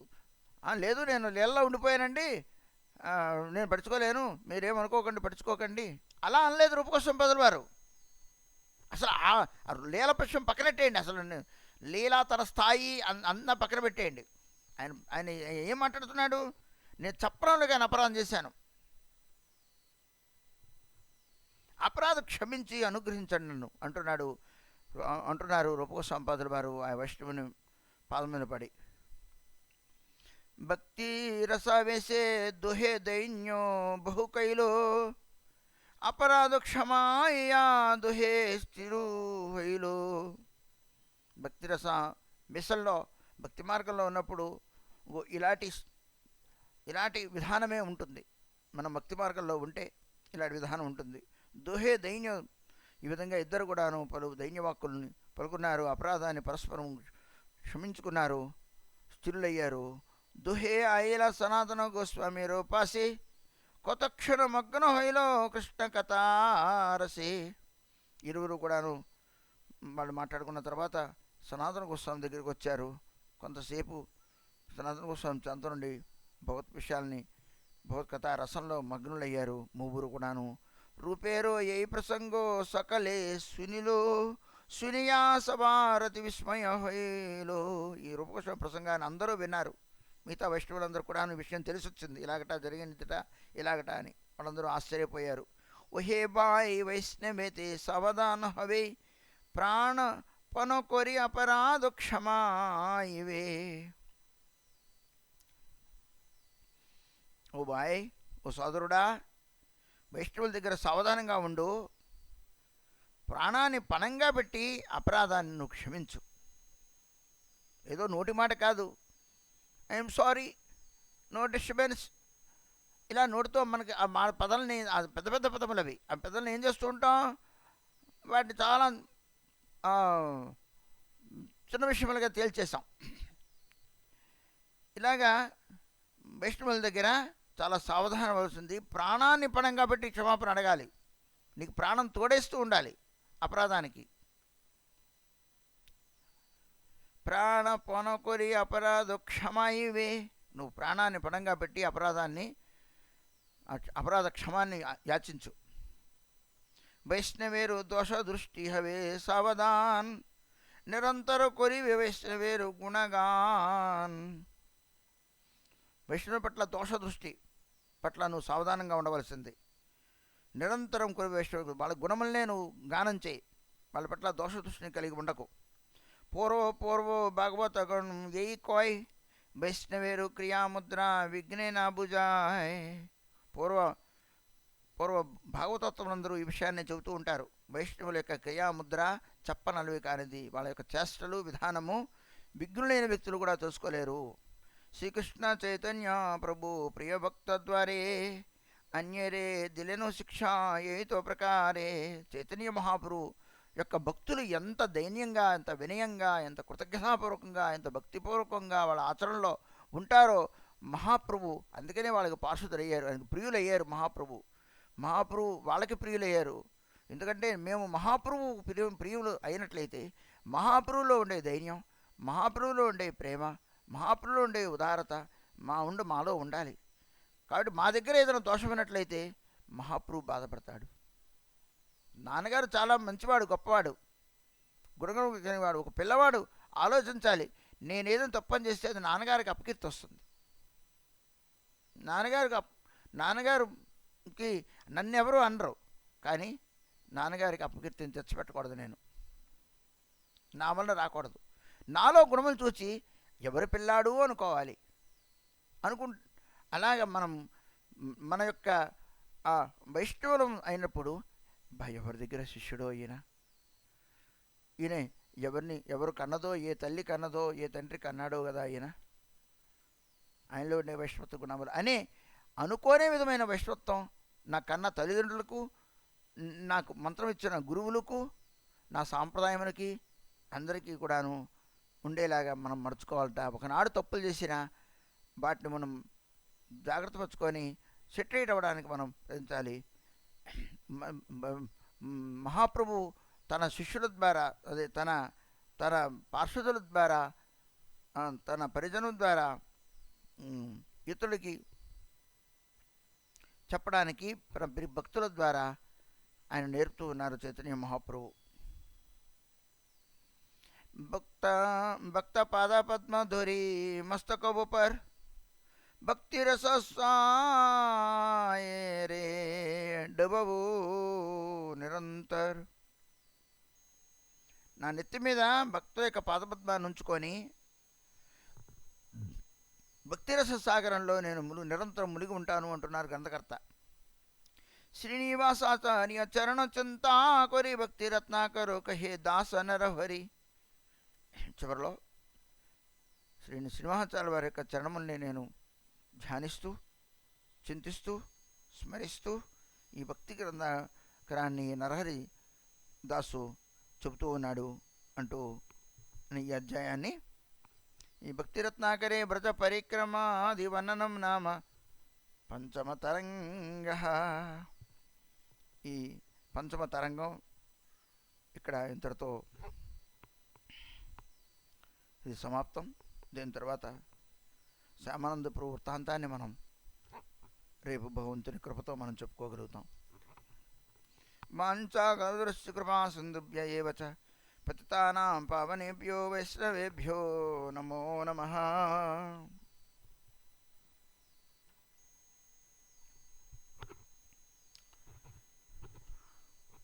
మనం షష్టాష్టకం శ్రీమన్ మహాపురు చెప్పిన షష్టాష్టకాన్ని మనం స్మరిస్తూ ఉన్నాం.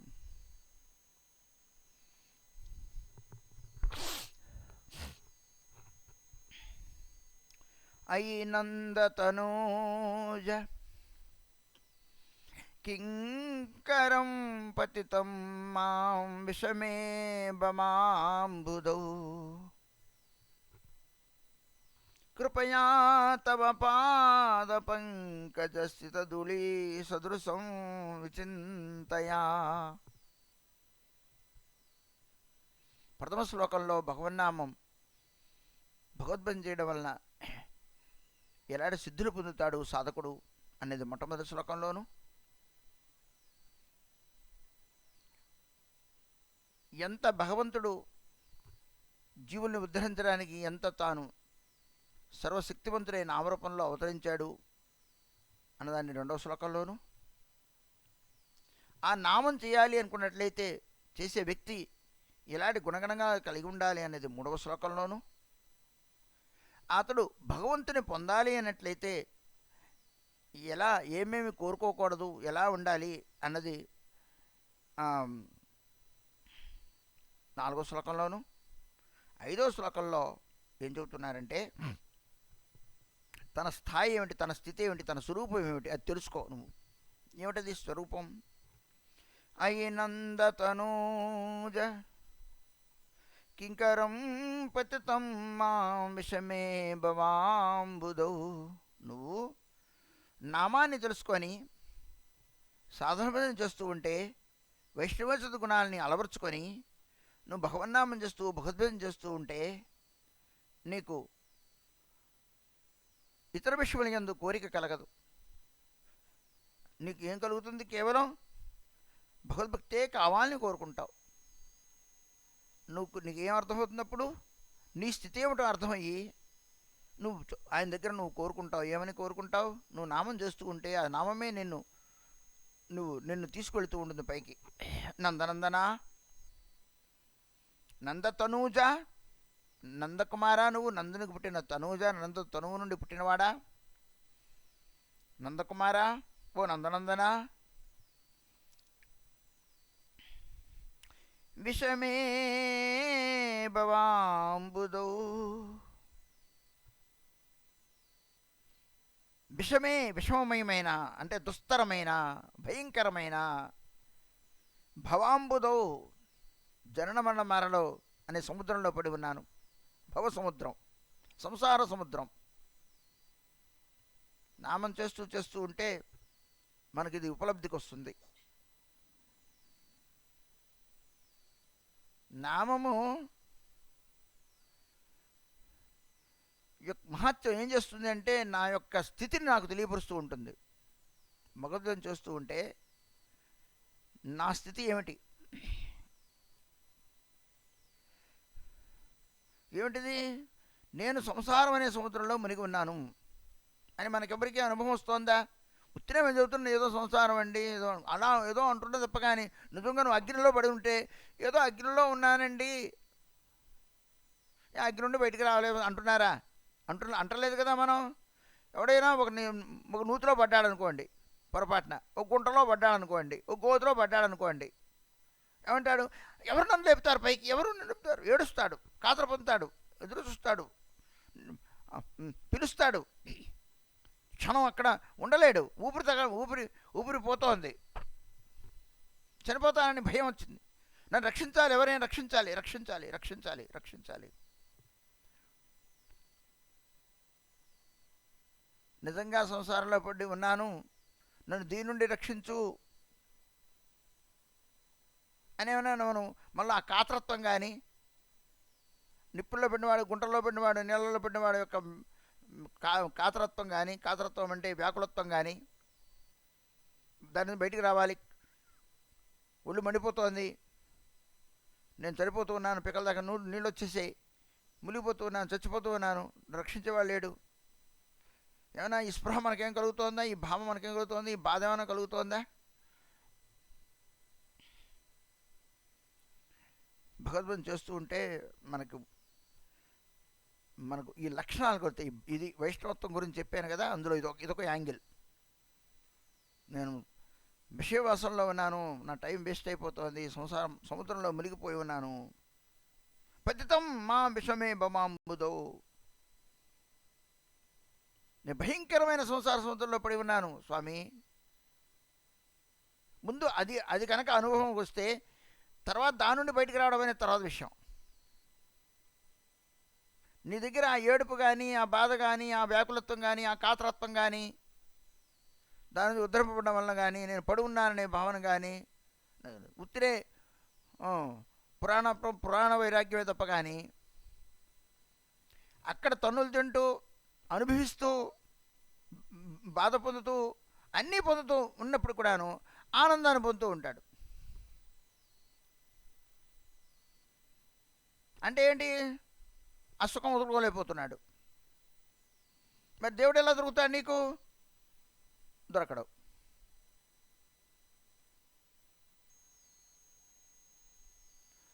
కబీర్దాస్ ఒకసారి ఆ దేశపు రాజు యొక్క రాజ్యానికి వచ్చి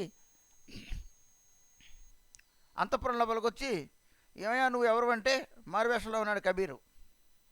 నా ఒంటి తప్పిపోయిందండి, ఇక్కడ వచ్చిందేమో అంత వెతుకుతున్నాను అన్నాడు. నీకు బుద్ధి ఉందా, జ్ఞానం ఉందా? ఒంటి ఇక్కడ ఉండదు, అడవిలో ఉంటుంది కానీ ఇక్కడ ఉంటుందా? అంతఃపురంలోకి ఎందుకు వస్తుంది? చుట్టూరా ప్రహారీ గిహారీ అంది ఉంటే ఇక్కడ ఎందుకు వస్తుంది అది? ఏమోనండి ఇక్కడ దొరుకుతుందేమో వచ్చింది అన్నాను.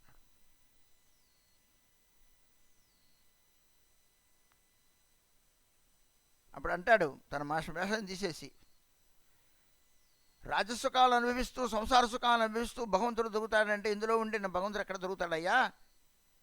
ఒంటి ఎలా అడవికి వెళ్ళి అడవిలో దొరుకుతుందని అన్నావో, నువ్వు కూడా మనమ్మనికి వెళ్ళి ఏకాంతంగా భగవదారాధన చేయాలి.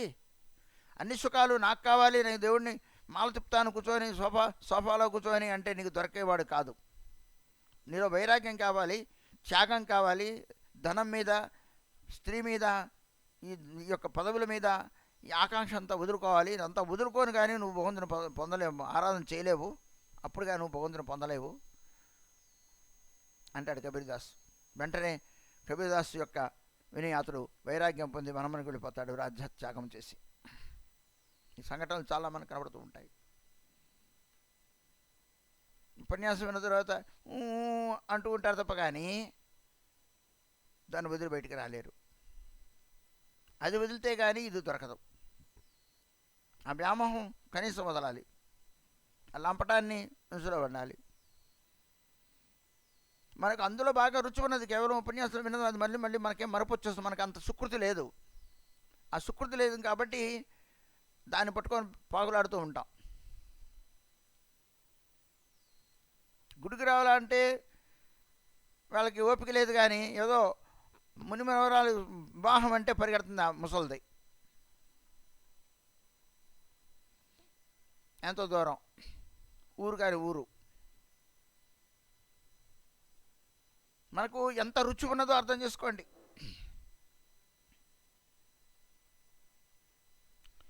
భగవంతుడు ఎలా పొందగలుగుతాం? మనమందరం ఏమనుకున్నామంటే ఏముంది జపమాల పెట్టుకొని చేసుకోమన్నారుగా హరినామం. ఎక్కడా కూడాను భయంకరమైన సంసార దావానాలలో నేను చిక్కుకుని పోయి ఉన్నాను అనే భావమే కనపట్లేదు. ఇంకా బాధ ఎక్కడి నుంచి వస్తుంది? ఉన్నట్లే నీకు తెలియట్లేదు, నీకు అనిపించట్లా. ఎందుకంటే భగవదారం చేస్తే అనిపిస్తుంది. జైల్లో ఉన్నవాడికి అర్థమవుతుంది జైలు నుంచి బయటపడాలని, నీళ్ళల్లో మునిగిపోతున్న వాడికి అర్థమవుతుంది నీటి నుంచి ఎవరు రక్షిస్తారా అని, నిప్పుల్లో కాలిపోతున్న వాడికి అర్థమైపోతుంది తన్నెవరు రక్షిస్తారా అని. మనకు అర్థం కావట్లేదు. కారణం ఎందుకు అర్థం కావట్లేదు?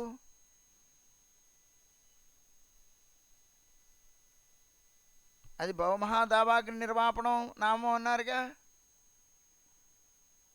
సంసారమైన దావానాలను కూడా ఆర్పేస్తుంది అది. మరి నామం చేస్తున్నావు, ఆర్పట్లేదు. నువ్వు బయటపడాలి, నీకు లేదు కదా, ఎందుకు ఆర్పుతుంది? నువ్వు అక్కడే ఉండాలనుకున్నావు కదా, అది ఎందుకు ఆర్పుతుంది? అది రుచిగా ఉన్నది నీకు. నీకు అది భావ సముద్రం, అసలు నీకు అసలు అది ఆనందంగా ఉన్నది. అలాగా రూపకోశంపదలు అంటారు, నువ్వు బంధు బాంధవులతో హాసీ ఖుషీగా నువ్వు సంసారం హాయిగా ఉండాలి అనుకున్నట్లయితే పొరపాటును కూడా కేసిగాటికి వెళ్ళకు, గోవిందుని చూడకు. అంటే నీ గోవిందుడు కావాలంటే ఇవన్నీ ఈ యొక్క హాసీ ఖుషీలను పక్కన పెట్టాలన్నాడు ఆయన ఇండైరెక్ట్గా. మనకు ఇదంతా కావాలి, నేను అక్కడికి వెళ్ళి నేను కృష్ణుని పొందాను, ఇది ఉత్తరే భేషజం, ఉత్తరే ఇమిటేషన్ అనమాట. భగవంతుని పొందలేం. ఎప్పుడు తెలుస్తుంది? ఇదిగో నామం యొక్క మహత్యాన్ని తీసుకొని దైన్యంగా నువ్వు కనుక భగవద్ నామం తీసుకొని నీ నామాన్ని వైష్ణవోచితమైన గుణాలను ఆర్జిస్తూ భగవన్నామం చేస్తూ ఉంటే, భగవత్పాత్మే కావాలి అని కోరుకున్నట్లయితే, నువ్వు జన్మధర్మంలోనూ నాకు నీ పాదపద్మే కావాలి అని కోరిక నీకు ఉన్నట్లయితే నీలో ఏం కలుగుతుంది అంటే, ఇగో ఇందు నుండి నేను ఎక్కడున్నాను దాని నుండి బయటపడాలనే భావం కలుగుతుంది. ఇంకేం కలుగు? నేను నీ దాసుడను, కింకరం, నేను నీ భృత్యుడను అని రియలైజేషన్ వస్తుంది. నేను నీవాడను, నేను వీడికి పత్తిని భార్యని కాను, వాడికి తల్లిని కాను, వీడికి భర్తని కాను, ఈ ఊరు నాది కాదు, ఇది నాది కాదు, నేను నీకు చెందినవాడను అనేది ఉపన్యాసం ద్వారా కాదు, నీ లోపల రియలైజ్ అవుతుంది. నువ్వు భగవద్గీతం చేస్తూ ఉంటే, నువ్వు వైష్ణవుడు ఉచితమైన లక్షణాలని ఆర్జించినప్పుడు నీకు అప్పుడు సంసారం నీకు దావానంలా నీకు అనిపిస్తుంది, అది సముద్రంలా అనిపిస్తుంది. దాంట్లో పోరాడడం చాలా కష్టం. దాని నుండి బయటపడాలి. దైవుడు నాకెక్కడ నావెక్కడ దొరుకుతుంది అని చూస్తూ ఉంటాం. నాకు చుక్కాలు లాంటి వాడు గురువు, నన్ను దరి చేర్చేవాడు. నన్ను ఎప్పుడు బయటపడతాను? నేను నీ దాసుడను. ఇవన్నీ కూడా ఒక స్థాయి అండి. ఇవన్నీ ఒక స్థాయి.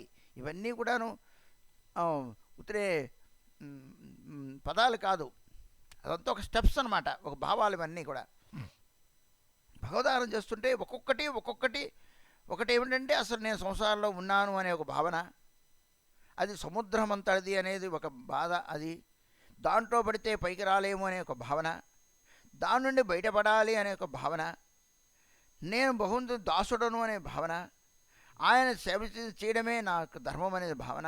వరుసగా ఒక్కొక్కటి ఇవన్నీ కూడా అన్నీ ఒక కాదు, ఇవన్నీ కూడా స్టెప్ బై స్టెప్ ఉదయిస్తాయి హృదయంలోంచి నువ్వు నామం చేస్తూ ఉంటే. నిజంగా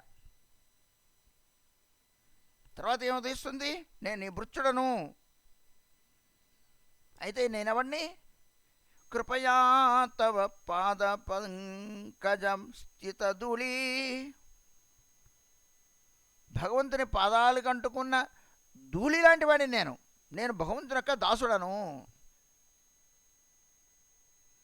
భగవంతుని యొక్క దాసుడను అని కూడా అనలేకపోతున్నాడు ఆయన పాదం ధూళి లాంటి వాడిని. ఎందుకు పనికిరాని వాడిని నేను. అయితే పనికిరాని వాడిని అయినప్పటికీ కూడాను ధూళిని ఏమి పెద్దగా ఆదరించాం, మనమేం గౌరవించాం. ధూళిని శుభ్రంగా కడుక్కొని వస్తాం లోపలికి. ధూళి బాడిగా ఉంది, కాలు బాడిగా ఉంది, మనం వెంటనే ఏం చేస్తాం? కాలు కడుక్కుంటాం. దాన్ని ఆదరిస్తావా, గౌరవిస్తావా? కానీ భక్తులు ఏమనుకుంటా, నేను ధూళిని, నీ కాలు కంటుకున్న ధూళిని నేను, అది నా స్థాయి. కనీసం అలా అయినా నాకు స్థానం ఇవ్వు, నాది నా యొక్క పరిచయం, అలా చూడు, నన్ను సమానంగా నువ్వు తెలుసుకో, నీ కాళ్ళకు అంటుకున్న ధూళిగా, నీ దాసుడుగా కాదు, కనీసం నీ కాళ్ళకంట ధూళిగా. నేను ఎందుకు పనికిరాని వాడిని కాదు, నాకు ఆ స్థాయి కాదు, నాకు ఈ సంసారంలో ఆనందం నాకు అక్కర్లేదు, నేను సంసార సముద్రంలో ఉండి నన్ను ఉద్ధరించు, నీ సేవకుడిని నేను, నిన్ను శరణొచ్చాను, నువ్వు నాకు సేవనీయుడవు, నువ్వే నాకు ప్రభువు, నువ్వే నాకు పతివి, నువ్వే నాకు గతివి, నువ్వే నాకు శరణ్యం, నీ దాస్యమే నా నిత్య స్వరూపం, నేను నీ యొక్క దాసుడను, నీ కృప తప్ప నేను తరింపలేను, నీ పాదపద్మల యందు ఆ ధూళిగా నన్ను కనీసం చేసుకో, నేను సంసార సముద్రంలో మునిగి ఉన్నాను, నేను ఇతర వాటి మత్తుండై ఉన్నాను, నేను ఆరాధన చేయలేకపోయాను, ఇకనైనా నేను తెలుసుకున్నాను, నేను పాదపద్మలు నేను ఆశ్రయించాను, నన్ను నీ పాదపద్మలు ఆశ్రయించిన ధూళిగా నన్ను స్మరించి నువ్వు నీ దరి చేర్చుకో, నీకంటే వేరైన వాడిని కాను, నీ అంశస్వరూపుణ్ణి, నీ తాలూకు వాడిని, నీ చెందిన వాడను, నీ పాదముల కంటే నేను ధూళి కణం లాంటి వాడను, నీ పాదముల దగ్గర ఉన్న ధూళిని నేను, నీకంటే వేరైన వాడిని కాను, నువ్వే నాకు ప్రభువి, నీ చెంతకి నేను రావాలనుకున్నాను, నువ్వే నన్ను ఉద్ధరించు, నీ చరణం దగ్గర నన్ను తరింపచేయి అంటూ భక్తుడు ప్రార్థన చేస్తాడు. అయినందతనూద కింకరం పతితం మాం విషమే భవాంబుధౌ కృపయా తవ పాద పంకజ స్థితధూళి సదృశం విచింతయ నయనంగళ నామ్నామకారి బహుదాని సర్వశక్తి తత్రార్పితా నిమిత స్మరణేన కాలః ఏతాదృశీ తవ కృపా భగవన్ మమాపి దుర్దైవమీదృశమిహానురాగ తూదయా సాగర తరాయితే ప్రాణి నమనే కాతువ शिकालियानी सकाल सकती दे नामे तुहारा ग्रहण कोली नहीं काल विचार श्री नामा चिंतामणि तुहारी समाना विश्वे बिलाओली करुणा निदान त्वादयाचन परमबुदार अतिशया मंदानाथो भाग्यो हमारा नहीं जना मलाना में अनुराग मोरा भक्ति विनोदा चित्ता दुखे विभोरा राधां सनात विभूषितां व्रजपयाहूतां सखी प्रगेतद्गेहेवितान्नपाकरचनां कृष्णावशेषासनां कृष्णं बुद्धमवाप्तदेनुसदनं निर्व्यूढगोदोहनं सुस्नातं कृतभोजनं सहचरयितां च ततं चाश्रये राधा सनाता विभूषिता श्रियास्वदा समाहूता सखी संगे तद्गृहे गमान ततापाकवीराचन श्रीकृष्णावशेषासन मध्ये मध्ये दुहार मिलान कृष्णा निद्रापुरी हरि गोष्ठे गोदोहना करी स्नानासन सहचर संगे ये लीला चिंता करो नाम प्रेमे गरो गरो प्राते भक्ता जन संगे रंगे ये लीला चिंतार करो संकीर्तन आचिरे पाए वे तुम्हें भाव बुद्धिपना हरिहराय नमः कृष्णाय यादवाय नमः यादवाय माधवाय केशवाय नमः गोपाल गोविंद राम श्रीमधुसूदन गिरिधारी गोपीनाथ मदन मोहन श्री चैतन्य नित्यानंद श्री अद्वैत सीता हरि गुरु वैष्णव भागवत गीता जय रूप सनातन भट्ट रघुनाथ श्री जीव गोपाल भट्ट दास रघुनाथ ये चय गोसाई कोरी चरणा वंदन जाहो ये विग्रनाश विष्णु पुराण ए चाहे गोसाई जार मुतारो दास तासवार पदरेणु मोर पंचग्रास तादेर चरण से भी भक्त सनेवास जन्म जन्म हाय ये अभिलाष ए चाहे गोसाई जबे व्रज कैलन वास राधा कृष्णा नित्यलीला कुरलन प्रकाश मनेरानंदे बोलो हरि भज वृंदावन श्री गुरु वैष्णव पदे मजैया मान श्री गुरु वैष्णव पाद पद्म कोरिया नाम संकीर्तना कहे नरोत्तम दास हरे कृष्णा कृष्ण कृष्ण हरे हरे हरे राम राम राम हरे हरे राधा दामोदरा राधा दामोदरा राधा दामोदरा राधा दामोदरा जयो राधे जयो राधे जयो राधे जयो राधे ताय गौर हरि बोल हरि बोल हरि बोल हरि बोल।